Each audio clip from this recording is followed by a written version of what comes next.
प्रतिदिन आपके सामने आगम के आधार से ही भिन्न भिन्न प्रसंगों पर विषय दिया जा रहा है, किंतु केंद्र में प्रयोजनभूत तत्व को लेकर के ही चर्चा की जाती है। गणेश प्रसाद जी वर्णी हुए हैं। उन्होंने एक बहुत अच्छी बात कही थी और उसको गुरुदेव ने भी आप लोगों के सामने समय समय पर रखा है। उन्होंने ये कहा था कि जानने के लिए 3 लोक हैं, जानने के लिए 3 लोक हैं और छोड़ने के लिए 3 चीज़ें, राग, द्वेष और मोह। ये छोड़ने योग्य वस्तु हैं और जानने के लिए पूरा पूरा विश्व ही सामने आता है। ज्ञान बंध के लिए कारण नहीं, किंतु बंध जो होता है वह राग द्वेष मोह के कारण ही बंध होता है। नहीं वत्रोद बंधो अध्यवसानेन बंधोति, इस प्रकार कुंद कुंद देव का कहना है। वस्तु बंध के लिए कारण नहीं, किंतु वस्तु के निमित्त को लेकर के जब रागादिक भाव उत्पन्न होते हैं उसके माध्यम से कर्म का बंध होता है, ऐसा कहा। जिसका जैसा स्वरूप है उस स्वरूप को हम जानते हैं ज्ञान के माध्यम से, तो हमें किसी भी प्रकार से बंध नहीं हो सकता। और यदि वस्तु को जानने मात्र से यदि बंध होने लग जाए तो सबसे ज़्यादा बंध तो केवली भगवान के द्वारा होगा, क्योंकि केवल ज्ञान के माध्यम से विश्व को ही वो जान रहे हैं। और जानने मात्र से यदि बंद होने लग जाए तो सबसे ज़्यादा केवली भगवान ही बंद करने लग जाएंगे, ऐसा संभव नहीं। पदार्थ को जानने मात्र से नहीं, किंतु पदार्थ को एक निमित्त बना करके उसके प्रति हर्ष और विषाद का अथवा इष्टानिष्ट की परिकल्पना को लेकर के यदि हम जानते हैं तो निश्चित रूप से हम बंध से बच नहीं पाएंगे।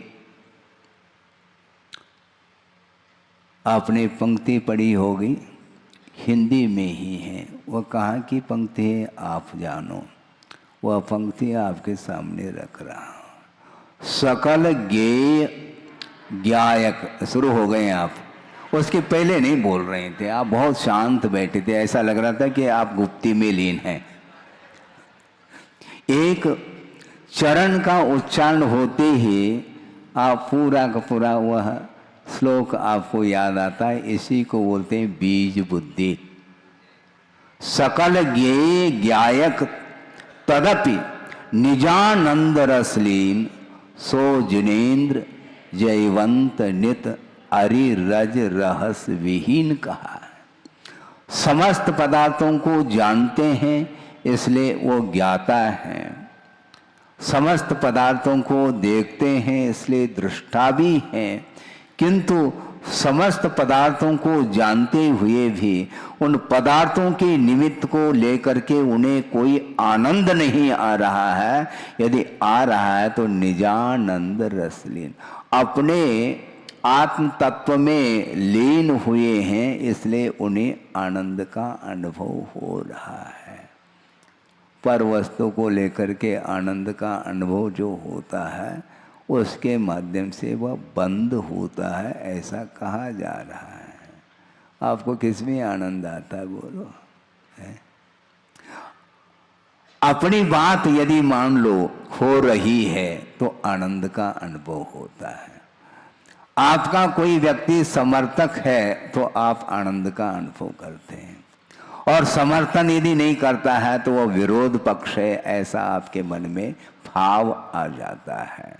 कौन पक्ष है कौन विपक्ष है, सोचने की बात है। धर्म का जो पक्ष लेता है वही व्यक्ति कल्याण कर सकता है। बाकी बहुत सारे पक्ष विपक्ष संसार में भरे पड़े हैं। 363 मतों का उद्भव हुआ है, और उन मतों से कोई प्रयोजन सिद्ध नहीं होता। अपने अपने वो अभिमत को लिए हुए संसारी प्राणी खड़ा है, किंतु अपने अपने अभिमत अलग वस्तु। भगवान का क्या अभिमत है, उस ओर ध्यान देने की आवश्यकता है। श्रुत का वस्तुतः कोई पार नहीं है। और दूसरी बात है, काल बहुत थोड़ा है। सागरोपम आयु है क्या? नहीं, बहुत थोड़ा सा काल है।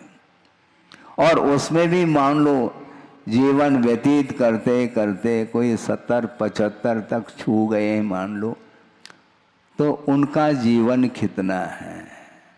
मोटा मोटा समझ लो, मान लो किसी की 80 साल की उम्र है और 75 साल जीवन में से निकल गए, अब शेष क्या बचा? 5 साल। ध्यान रखो, 5 साल में भी 2.5 साल रात के हैं और 2.5 साल दिन के हैं भाई साहब। कैलकुलेशन आप गणित लगाइएगा। और दूसरी बात यह है कि जो शेष जीवन है उसको भी हम अच्छे तरीके से व्यतीत कर लें, ये भी कोई अनिवार्य नहीं है। और बीच में भी वह मरण आ सकता है, किसी भी निमित्त को लेकर के अवसान हो सकता है।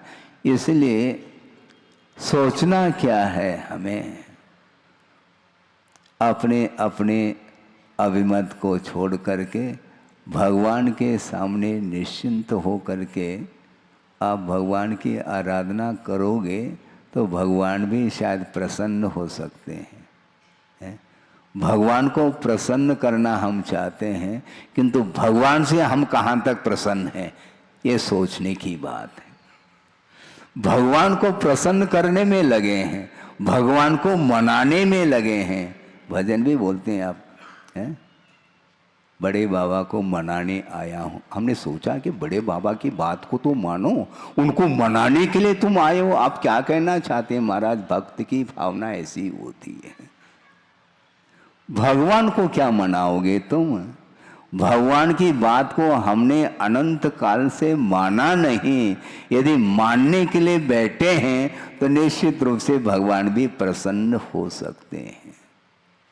बहुत कठिन काम है ये। काल बहुत अल्प है। और वयम च दुर्मेहा, हम लोगों की जो बुद्धि है वह दुर्मेधस, ऐसा बोल रहे हैं। यूयम ऐसा नहीं कहा, वयम हम लोगों की, तुम लोगों की ऐसा नहीं कह रहे हैं आचार्य। हम लोगों की बुद्धि वह विपरीत है और काल थोड़ा है और श्रुत का अंत नहीं है। कहाँ तक तत्व चर्चा करें?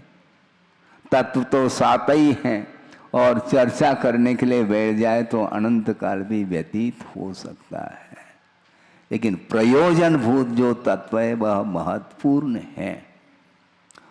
समस्त पदार्थों का ज्ञान हो न हो, हमें कोई भी विकल्प नहीं है, किंतु आत्म तत्व का यदि बोध हो जाए उसके माध्यम से ही विश्व का परिज्ञान भी हो सकता है।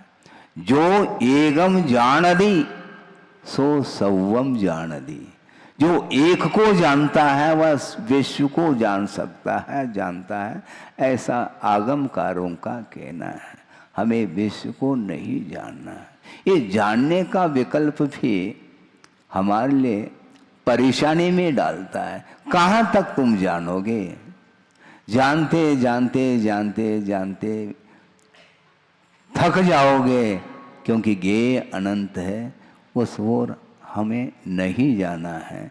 अभी तक जिस विषय को या जिस तत्व को प्राप्त नहीं किया है, उसको प्राप्त करने के लिए हमें निरंतर उद्यमशील होना है। हाँ, एक प्रसंग आपके सामने रखूं, पुराना प्रसंग है। शायद मैं उस समय क्षुल्लक अवस्था में था और कुंडलपुर का वह प्रसंग है। और एक सज्जन आए गुरुदेव के पास कि महाराज मैं जल्दी में हूँ। सुन रहे हैं आप? महाराज मैं जल्दी में हूँ और बिल्कुल बहुत जल्दी में हूँ, इसलिए एकदम संक्षेप में मैं जानना चाहता हूँ कि धर्म का क्या स्वरूप है। तो हमने गुरुदेव ने सोचा कि बहुत जल्दी है, कहीं गाड़ी चूक न जाए, इसको अति संक्षेप में बताना चाहिए, हाँ, ताकि जो जाने का उद्देश्य है वह भूल जाओ और यहीं बैठा रहे तो ज़्यादा अच्छा है। उन्होंने ये कहा कि वस्तुतः धर्म का स्वरूप अति संक्षेप में चाहते हो तो ये समझ लो, अभी तक अतीत में जो अच्छा लगा है वह तो अधर्म है, और अभी तक जो अच्छा नहीं लगा है वह धर्म है। आपको क्या अच्छा लगा? जबलपुर अच्छा लगा, इसलिए जबलपुर छोड़ना नहीं चाहते हो। अच्छा क्या लग रहा है मुझे बताओ। पंचेंद्र के विषय ही इसको अच्छे लग रहे हैं, जो कि वो संसार के लिए कारण हैं। और अभी तक क्या अच्छा नहीं लगा? आत्मा का स्वरूप अच्छा नहीं लगता। आत्म स्वरूप को छोड़ करके कुछ बात करो महाराज, हम तो बैठे हैं सुनने के लिए। और उसमें वह डूब जाता है, बहुत आनंद का अनुभव करता है, किंतु वह नश्वर है, वह आनंद नहीं है, वह सुख नहीं है, वह सुखाभास है। यानी सुख का एकमात्र आभास हो रहा है, वस्तुतः सुख नहीं। महाराज आप प्रतिदिन बोलो, लेकिन मन तो उसी में लगा हुआ है। हम क्या कर सकते हैं? आपको क्या करना है और हम कर भी क्या सकते हैं, और भगवान भी क्या कर सकते हैं, क्योंकि किसी की प्रकृति को परिवर्तित नहीं किया जा सकता, ये सिद्धांत है। यदि वह परिवर्तित करना स्वयं चाहें तो वह परिवर्तित हो सकता है। नाना जीव हैं, नाना कर्म हैं, अनेक प्रकार की उपलब्धियां हैं, इसलिए हमें विवाद नहीं करना किसी के विषय को लेकर के, किंतु हमें संवाद करना है, विसंवाद नहीं करना किसी से। हाँ, हार जीत की बात मत करो। दो कथाएं मिलती हैं आगम में। एक कथा विजिगीषु कथा। विजिगीषु कथा का अर्थ क्या है? जीतने की, हार जीत की जो कथा है वह कथा ठीक नहीं, किंतु वीतराग कथा वह हमारे लिए प्राप्तव्य है। वीतरागता के साथ कथा करो। अनेक प्रकार की संसारी प्राणी कथा में उलझा हुआ है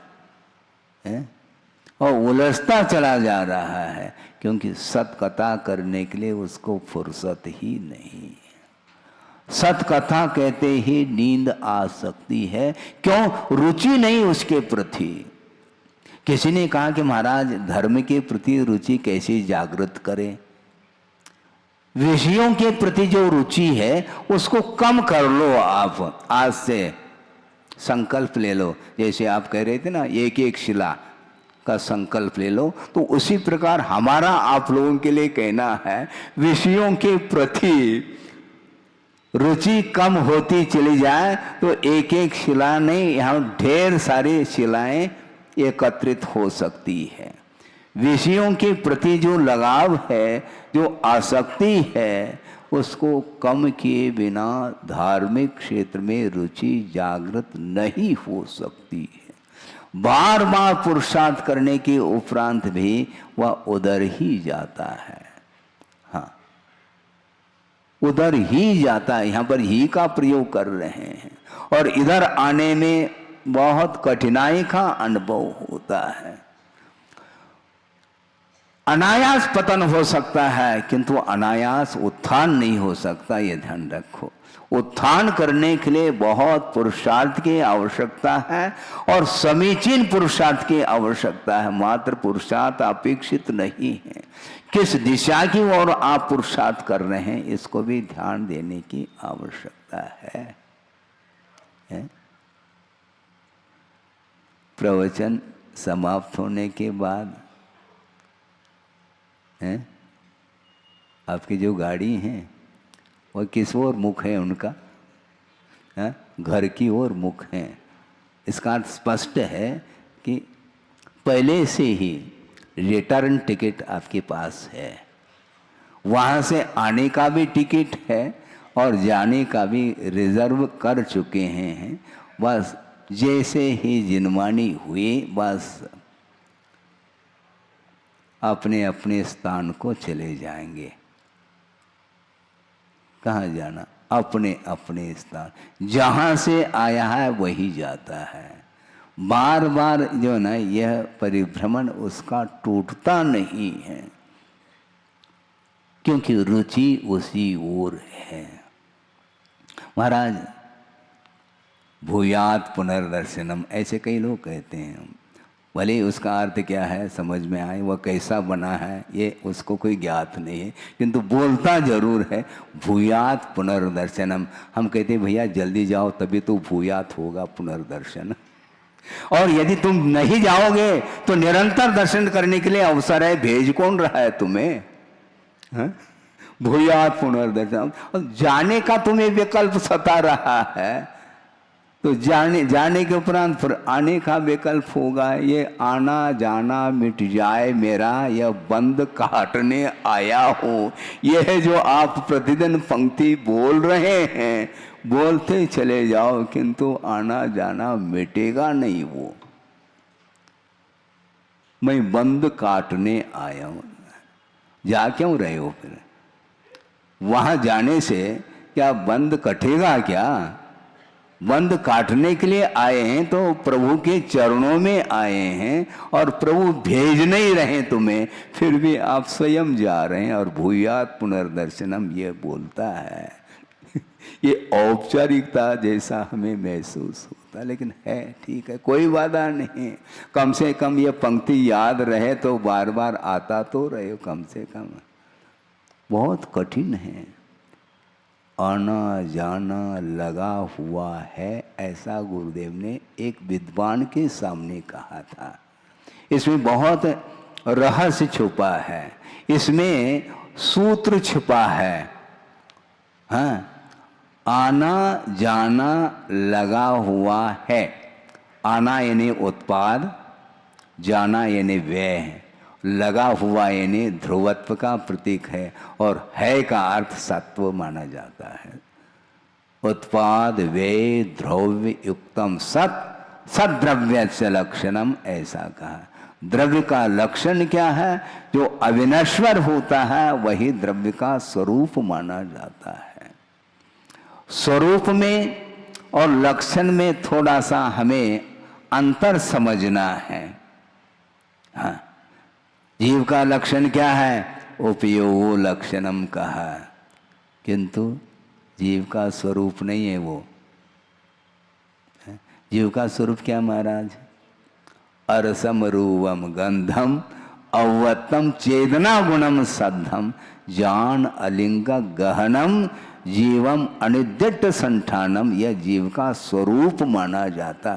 स्वरूप की ओर दृष्टि जाती है तो सिद्ध परमेष्टि सामने आते हैं और मात्र उपयोग की ओर यदि ध्यान जाता है तो चाहे वह संसारी जीव हो चाहे मुक्त जीव हो, सारे जीव वहाँ पर देखने में आएंगे, किंतु उपयोग मात्र से स्वरूप का परिज्ञान नहीं होता।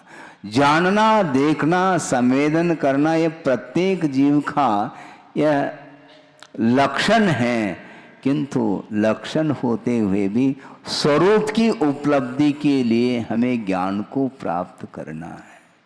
स्वरूप की उपलब्धि के लिए ज्ञान को प्राप्त करना है, बहुत कठिन होता है, हैं? धीरे धीरे आ रहा हूँ, धीरे धीरे भी समय खिसक रहा है और आपको भी खिसकना है, सभा के बाहर जाना है, तो धीरे धीरे आ रहा हूँ मैं। वह प्रसंग आपके सामने रख रहा हूँ जो गुरुदेव के मुख से उस प्रसंग को कई बार हमने सुना है, इसलिए आपके सामने रख रहा हूँ। वह कहाँ पर आया है ये अलग विषय है, किंतु उन्होंने प्रसंग को रखा है, क्योंकि आपके सामने वह श्लोक तो रख दिया है। अंतो नत्य सुधीनम कालो थो वयम च दुमेहा तन अवर सिख यवम जम जर मरणम खयम कुनये। उतना ही सीख लेना चाहिए जिसके माध्यम से जन्म जरा मृत्यु का क्षय हो। आप भी सीख देते हैं महाराज के लिए, अरे महाराज के लिए भी सीख, हाँ बिल्कुल, चौके में सीख चाहिए हमारे, है? दांतों में कुछ कण अटक जाता है तो उसके लिए क्या बोलते हैं? सीख ही बोलते हैं। थोड़ा सा अंतर को लेकर के हैं, लेकिन बात तो वही है। उतना ही सीख लेना चाहिए जिसके माध्यम से जन्म जरा मरण का क्षय होना चाहिए, ये उद्देश्य है। स्वाध्याय के पीछे भी इतना ही उद्देश्य है, इतना ही प्रयोजन है, और प्रयोजन भूत तत्व से हम वंचित रहे हैं और निरंतर हम स्वाध्याय करते चले जा। आचार्य भद्रभाव की कथा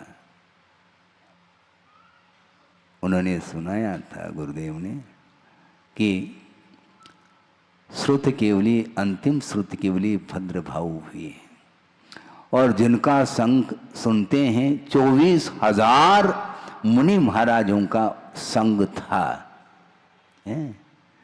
और उसमें से 12,000 मुनि महाराज अपने पद से च्युत हो गए।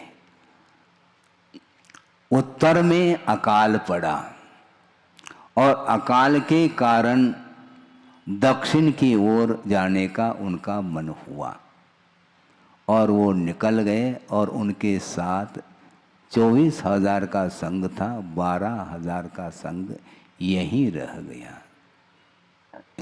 सोचो, विचार करो, हैं? सोचो, मतलब हमें ऐसा लग रहा है भद्र भाव से भी इनका ज्ञान ज़्यादा काम कर रहा है, ऐसा लगता है। श्रुत केवली की बात को न मान करके यहीं रह गए वो। इसी को बोलते होनहार, टाले न टले, इसी को बोलते हैं होनहार। अपना दिमाग लगा रहा है, अरे श्रुत केवली जा रहे हैं तो अपने को बिल्कुल कोई विकल्प करना ही नहीं चाहिए, जानना चाहिए, लेकिन नहीं, होनहार नहीं टल सकता। और उन्होंने ये प्रसंग दिया था कि एक स्थूल भद्र जिनका नाम है, और वे भी श्रमण के रूप में ही थे, और प्रतिदिन स्वाध्याय कराते थे अंगों का और पूर्वों का। अब सोचो, विचार करो, कोई जैन सिद्धांत प्रवेशिका का स्वाध्याय नहीं करा रहे, वो अंगों का ज्ञान दिया जा रहा है, और प्रतिदिन यह क्रम चल रहा है स्वाध्याय का, और उसके माध्यम से स्थूलभद्र जी का ज्ञान निरंतर बढ़ रहा है। और आप सोचो, विचार करो कि मिथ्यात्व के उदय में भी 11 अंग और 9 पूर्व तक का ज्ञान हो सकता है, क्षयोक्षम। इसके बाद भी सम्यक दर्शन का कोई पतियारा नहीं। आप सोचो, एक अंग का अध्ययन कराते कराते कराते 11 अंग हो गए, और प्रथम द्वितीय तृतीय इस प्रकार 14 पूर्व में से 9 पूर्व तक का ज्ञान हुआ। अब 10वें पूर्व में वो फेल हो जाते हैं, कैसे फेल होते हैं हम बता रहे हैं। 10वें पूर्व का नाम है विद्यानुप्रवाद नाम का पूर्व माना जाता है, जिसमें जिसके अध्ययन से विद्याएं प्राप्त होती हैं। 700 बड़ी विद्या और 1400 500, हाँ 700 बड़ी विद्या और 500 छोटी विद्या, इस प्रकार 1200 विद्याएं एक साथ प्रकट होती है। उस समय मुंह में पानी आता है। मतलब मुंह में पानी का आने का अर्थ क्या, आप नहीं जानते हैं क्या? मुंह में पानी का अर्थ है कि अब तो बस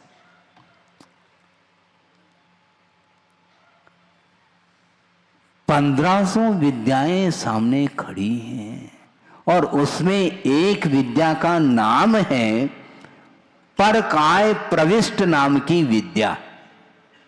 परकाय प्रविष्ट का अर्थ दूसरे के शरीर में प्रविष्ट होकर के रहने की विद्या का नाम परकाय प्रविष्ट ये विद्या है। सोचो, अब स्थूलभद्र के मुंह में पानी आ गया, अब हमें इसका प्रयोग करना है।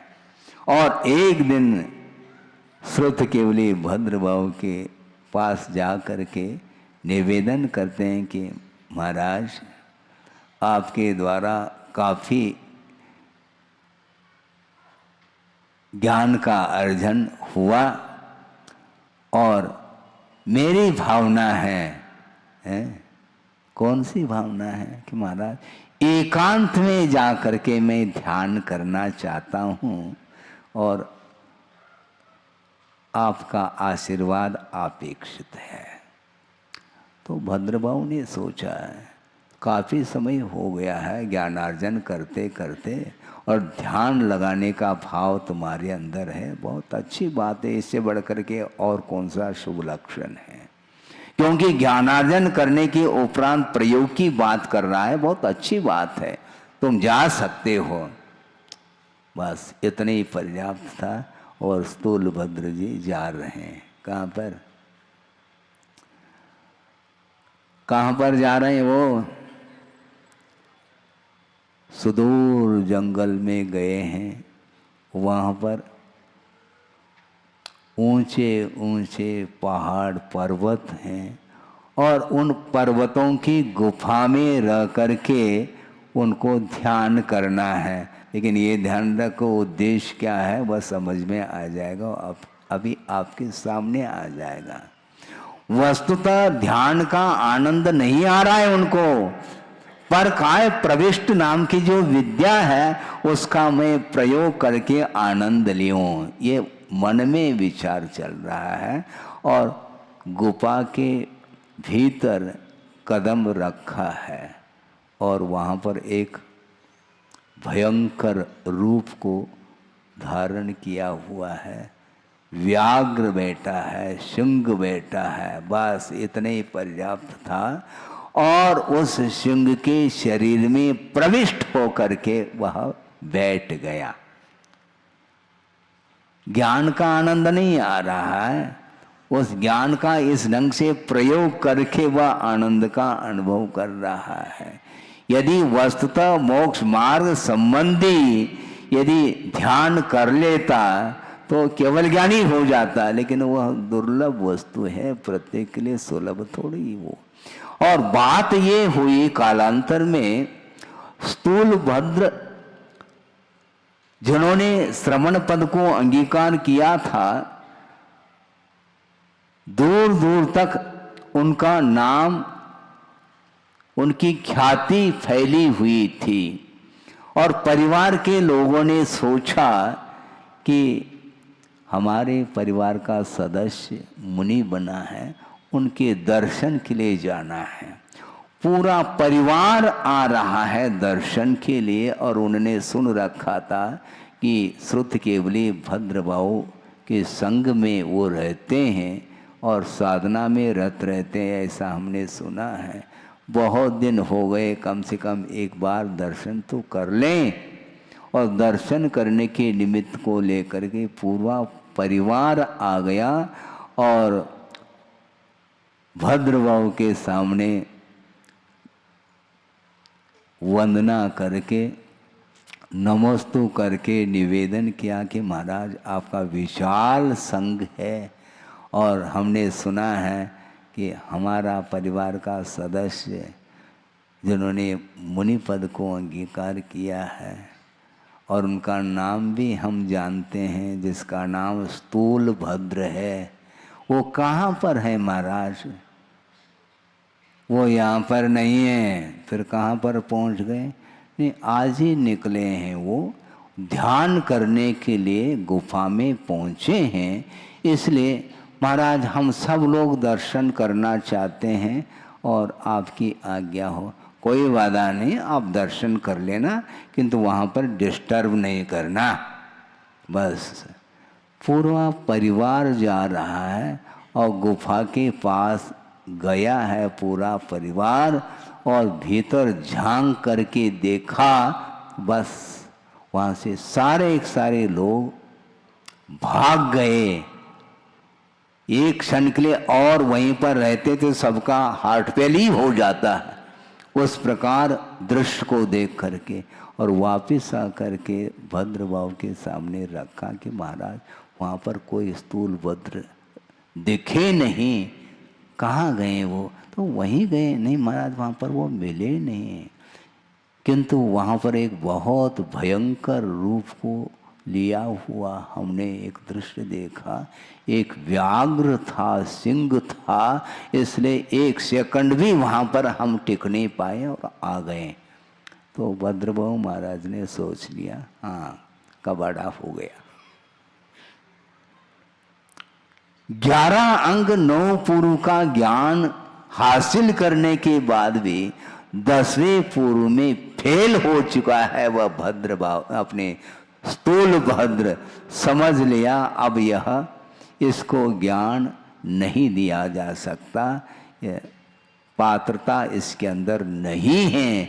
और जो ही पुनः दूसरे दिन स्थूल भद्र आता है, महाराज हम कल ध्यान करने के लिए गए थे, अब आगे का ज्ञान हम और जो शेष रह गया है उसको भी हम अध्ययन करना चाहते हैं। तो भद्रबाहु श्रुतकेवली ने कहा बिस्तर बांधो,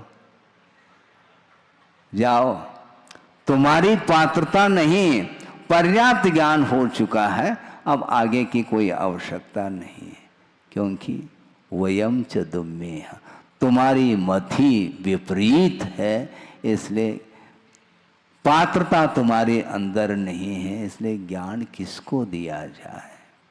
11 अंग 9 पूर्व तक ज्ञान होने के उपरांत भी सम्यक दर्शन से वंचित है, उसको हम ज्ञान क्यों दें? ज्ञान की उपयोगिता क्या है? क्योंकि अनुग्रहार्थम कहा है। ये केवल आहार के प्रसंग में सूत्र नहीं आता है। अनुग्रहार्थम स्वस्याति सर्गो दानम, दान का अर्थ आहार दान, मात्र आहार दान नहीं, ज्ञान दान भी दान के अंतर्गत आता है। इसलिए विधि द्रव्य दात्री पात्र विशेषा तद विशेष दान की विशेषता आती है। आपने बीज का वपन किया है, किंतु कहाँ पर किया है? पाषाण खंड पर किया तुमने, तो वह अंकुरित होगा क्या? बीज नहीं हो सकता। इसलिए जिसके अंदर योग्यता नहीं उसको देना कोई भी महत्व नहीं रखता, कोई प्रयोजन नहीं। उस ज्ञान की क्या उपयोगिता? ज्ञान के थोड़ा सा भी ज्ञान हो, किंतु सम्यक ज्ञान होना चाहिए। ये कल भी हमने बात मध्याह्न में रखी थी।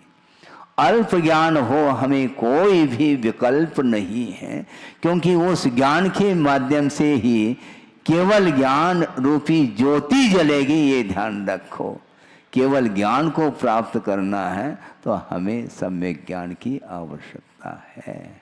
इसलिए जो व्यक्ति मात्र अपने स्वरूप को प्राप्त करने के लिए अध्ययन करता है तो उसके अध्ययन करने की सार्थकता सिद्ध होती है।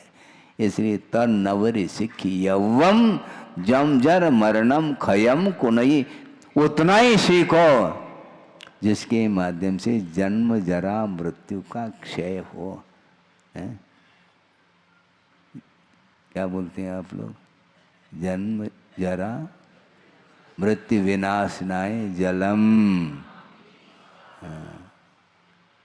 क्षुधा रोग निवारणाय नैवेद्यम, किंतु भीतर नहीं चढ़ाओ।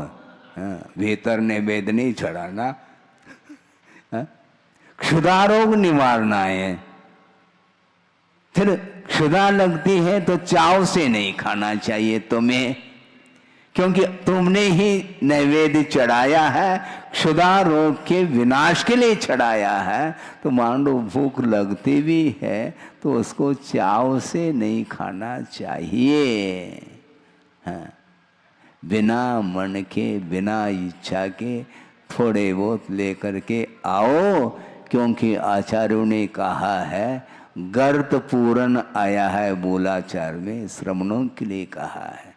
श्रमण लोग आहारचर्या संपन्न करते हैं। उस समय 2-3 प्रसंग दिए हैं आहारचर्या के निमित्त को लेकर के कि श्रमण की वृत्ति कैसे होती है। आप ध्यान दें, श्रमण की वृत्ति कैसे होती है? भ्रामरी वृत्ति।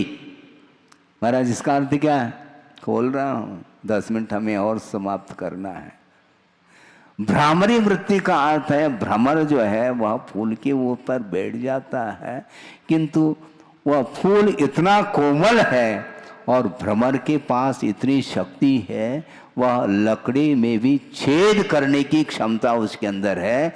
इसके उपरांत भी उस फूल के ऊपर बैठ करके वह पराग को चूसता है, फूल के लिए कोई धक्का नहीं लगाता। उसी प्रकार श्रमण आपके घर में आते हैं, किंतु श्रवण की वृत्ति कैसी होती है? भ्रामरी वृत्ति होनी चाहिए।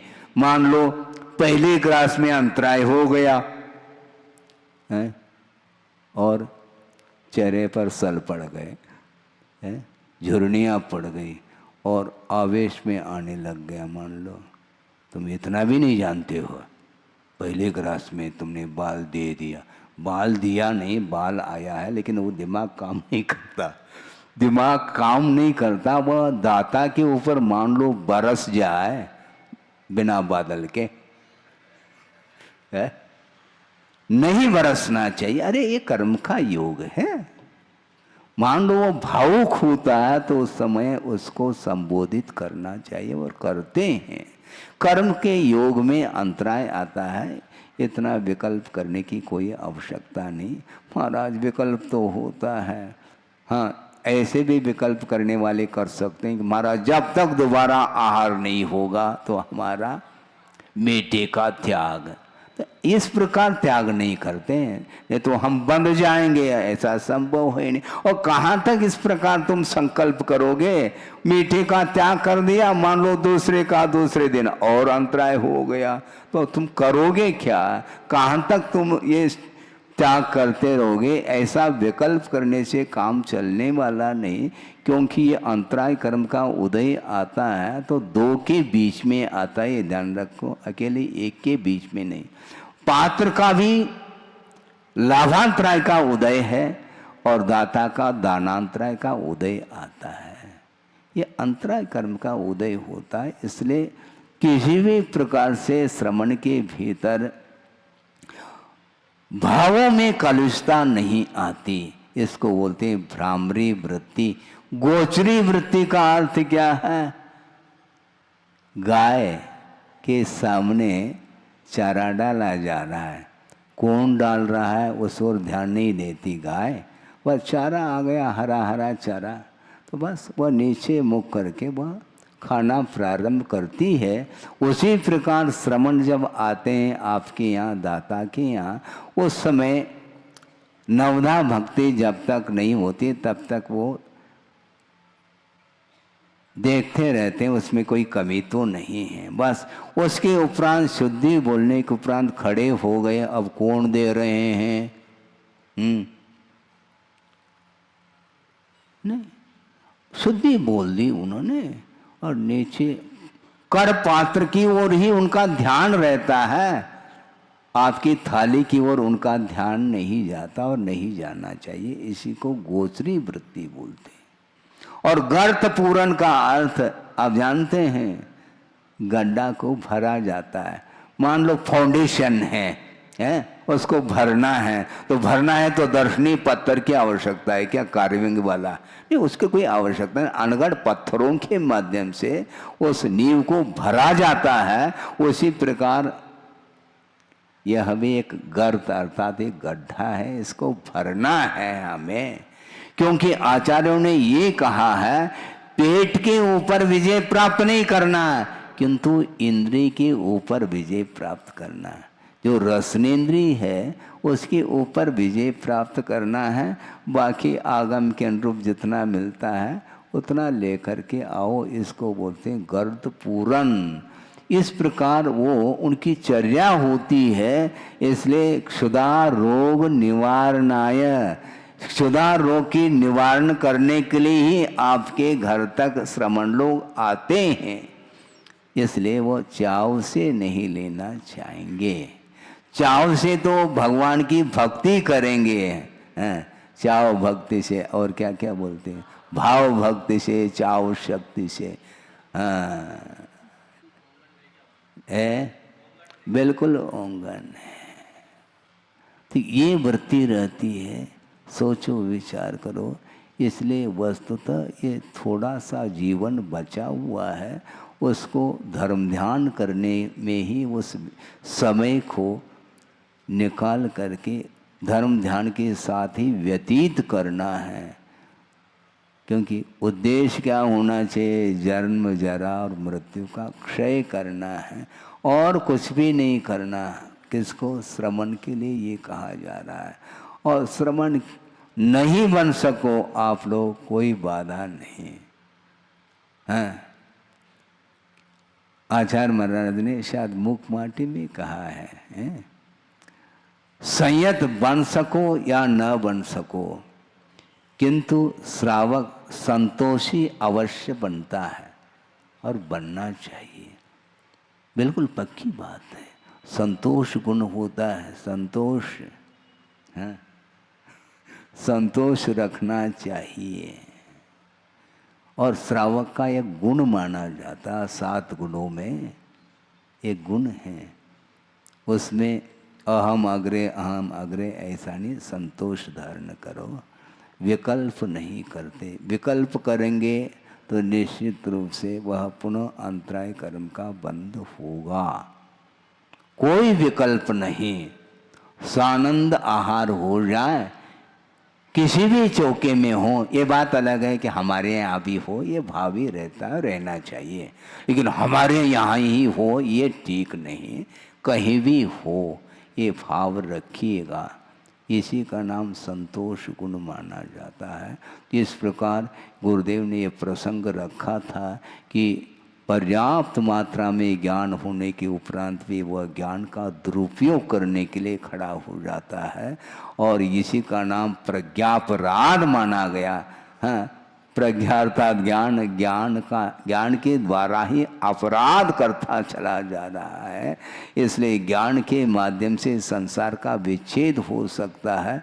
यदि सम्यक ज्ञान है तो संसार के निर्मूलन के लिए वह कारण बन सकता है, नहीं है तो पुनः संसार की वृद्धि के लिए कारण बनता है। इसलिए अपने लिए कुछ भी नहीं करना, सच्चे देव गुरु शास्त्र के प्रति आस्था रखते हुए समर्पण भाव के साथ प्रभु की और गुरु की आराधना करते चलो। निश्चित रूप से आपकी जो इच्छा है उसकी पूर्ति निश्चित रूप से होगी, क्योंकि यह विश्वास का विषय है। इसलिए विश्वास के साथ चलिएगा। हाँ, क्योंकि समय बहुत अल्प है, ऐसा कहा है, कालो थोवो काल थोड़ा है। महाराज कहीं बाहर जा रहे हैं क्या आप जबलपुर छोड़ करके? आपको विकल्प हो सकता है, उसकी बात नहीं कर रहा हूं, किंतु ये ध्यान रखो, मान लो चातुर्मास हो भी जाए तो चातुर्मास का निष्ठापन हो जाता है, ये ध्यान रखना है। चातुर्मास की स्थापना भी होती है तो निष्ठापन का भी समय आता है, रुकने वाला नहीं। ये नहीं समझना कि चातुर्मास का काल व्यतीत हुआ लेकिन जीवन में से भी 4 में से निकल गए 4 महीने, ये ध्यान रखो। ऐसा थोड़ी कि चातुर्मास निकल गया और हमारी उम्र जितनी है उतनी ही है, ऐसा थोड़ी होता है। निरंतर वह परिणमन चल रहा है। जीवन आया है तो निश्चित रूप से वह समापन की ओर है। दीपक आपने जलाया है किंतु दीपक जल नहीं रहा, निरंतर वह बुझने की ओर है, क्योंकि तेल जल रहा है और तेल जल रहा है तो निश्चित रूप से वह तेल समाप्त होगा। और ये ध्यान रखो, तेल समाप्त होने को है तो आप तेल डाल करके पुनः उस दीपक को जला सकते हो, किंतु यह दीपक जो जल रहा है अब तेल समाप्त होते ही दूसरा दीपक आएगा, ये दीपक बुझेगा। आप कुछ कितना भी प्रयास करो आपका प्रयास विफल होगा, क्योंकि ये वस्तु व्यवस्था है, वस्तु का स्वरूप है। इसलिए वस्तु के स्वरूप को समझते हुए करने योग्य कार्य को आपको करना है और मुझे भी करने योग्य कार्य को ही करना है। दोनों मिल कर के आत्म तत्व की पहचान कर लें और आपका जो कर्तव्य है आप करते रहो, क्योंकि 2 पेपर हैं। आप सुन रहे हैं? समाप्त कर रहा हूँ। 2 पेपर गुरुदेव ने दिए, एक आप लोगों के लिए, एक हमारे लिए, यानी संघ के लिए। और दोनों पेपर को वही जांचेंगे, ये ध्यान रखो। कौन कितना अंक लेता है देखना है, कंपटीशन। आप लेते हैं क्या हम लेते हैं? आपको भी उतना ही अंक लेना है, ध्यान रखो। गुरुदेव का आशीर्वाद है, आप सबको पास होना है, लेकिन सोते रहेंगे तो पास नहीं होंगे और पासिंग मार्ग से हम संतुष्ट नहीं होंगे। आप सभी मेरिट में आ जाए, प्रभु से प्रार्थना करता हूं। लेकिन किसमें? आपके लिए जो पेपर दिया है उसमें क्या दिया है? जनालय बनाना है, जनालय बनाना है। और जो वृद्ध होने को हैं या हो चुके हैं वो भी दर्शन कर सकें, इसलिए अति शीघ्र इस कार्य को संपन्न करना है। और जितना आप शीघ्र करोगे उतना ही मैं भी शीघ्र दर्शन कर सकूंगा। बिल्कुल हम प्रतीक्षा में हैं, जल्दी से जल्दी जनालय बन करके तैयार हो जाए और उसमें प्रभु जन्मबिंब स्थापित हो जाए, तो कम से कम एक बार भी हम दर्शन कर लें तो हमें संतुष्टि है। सुन रहे हैं क्या नहीं? मतलब की बात सुनो। पूरा प्रवचन यदि भूल जाओ कोई बाधा नहीं, किंतु मुख्य समाचार को भूलना नहीं चाहिए। हैं? समाचार आप लोग सुनते हैं, उसके बाद में लास्ट में मुख्य समाचार के साथ ही बुलेटिन समाप्त होता है। उसी प्रकार मैंने जो आपके सामने रखा मुख्य समाचार दिया है, इसको भूलना नहीं चाहिए। इसमें सभी लोग भाग लें, भागना नहीं, भाग लेना है, नहीं तो भाग जाओगे तो मुश्किल हो जाएगा। इस कार्य में सब लोगों को आबाल वृद्ध इसमें भाग लेना है और अच्छे मन से उस कार्य को संपन्न करने के लिए योगदान देना है। अहिंसा परमो धर्म की जय। बोधि समाधि परिणाम शुद्धि स्वात्मोपलब्धि शिव शोक सिद्धि चिंतामणिम चिंतित वस्तुदाने त्वां वंद मानस्य ममास्तु। परम पूजाचार्य गुरुवर श्री विद्यासागर जी महाराज की जय। आचार्य भगवंत